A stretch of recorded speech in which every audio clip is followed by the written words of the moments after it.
Hello kabayan, magandang araw kabayan. Nissan Micra tayo kabayan, car body repair. Bago ang lahat kabayan, huwag kalimutang mag-subscribe at i-click ang notification bell for more car body repair tutorial at tips kabayan. Yan kabayan, hatchback nga Nissan Micra. Ang gagawin natin kabayan, bago yung bumper. Kasi yung bumper na yan kabayan, yan, tingnan natin kabayan. Yun, pati yung pindir, na disalign yung pindir, yung bumper tama yun sa baba kabayan. Medyo nabutas yung bumper na yan.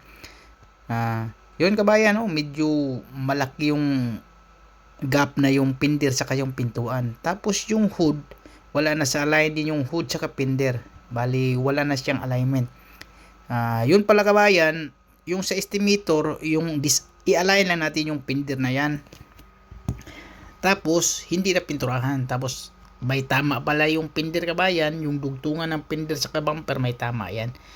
Tapos tatanggalin ko muna yung bumper kabayan para makita natin yung may tama pa ba sa loob.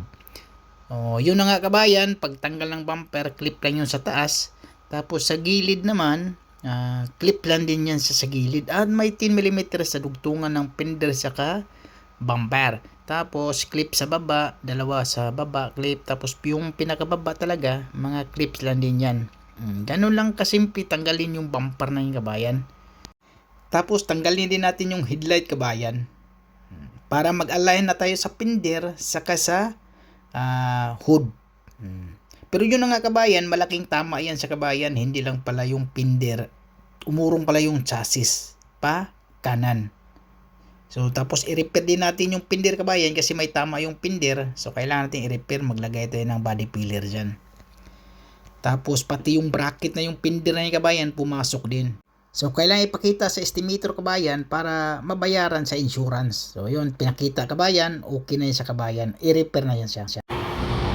Kabayan, papatakin pala natin dito kabayan. Para maliit lang tama kabayan. Yung tingnan mo yung bumper kabayan, tingnan mo yung bumper. Maliit na yung tama pero gumanon talaga kabayan yung chassis. So kailangan papatakin natin yung chassis. Kukontrahan natin doon tapos sa likod. Para babatakin natin dito pakaliwa tayo kabayan, babatakin natin para malayan natin. So sinukat natin dito kabayan pag ganon, tapos talagang gumanon talaga. So hindi natin pwede dayain yun kasi pag dayain natin yung bumper, paglagay ng bumper baka tabingi. So kailangan natin i-align natin yan para maganda yung chassis. Babatakin na natin kabayan, hindi tayo magpainit dito sa kawan dito, hindi pwede magpainit sa chassis. Babatakin na natin tapos pag kulang, papatakin ulit para diretso. Yun lang patakaran dito, papatakin lang, walang painit-init, hindi pwedeng painitan mo dun sa loob. Pagkatakin mo, hindi pwede. Okay? Ganun kabayan.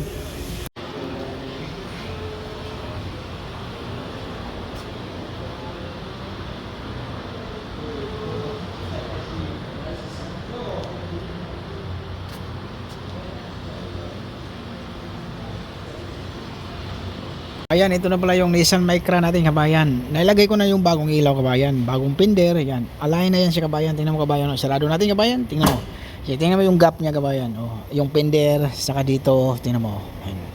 Yan ang original niya kabayan. So tingnan natin sa kabila, medyo malaki natin tingnan, di ba? Normal lang siya kabayan kasi kabila parehas lang na.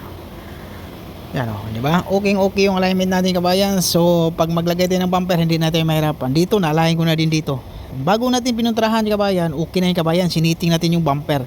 So tiningnan natin yung bumper, okay na, pati yung ilaw. So walang problema yan kabayan. Pag mag-assembly tayo ngayon, walang problema talaga. Ganon ang sitwasyon kabayan, kailangan isiting natin bago natin pinturahan para okay yun pag kabit natin. Okay?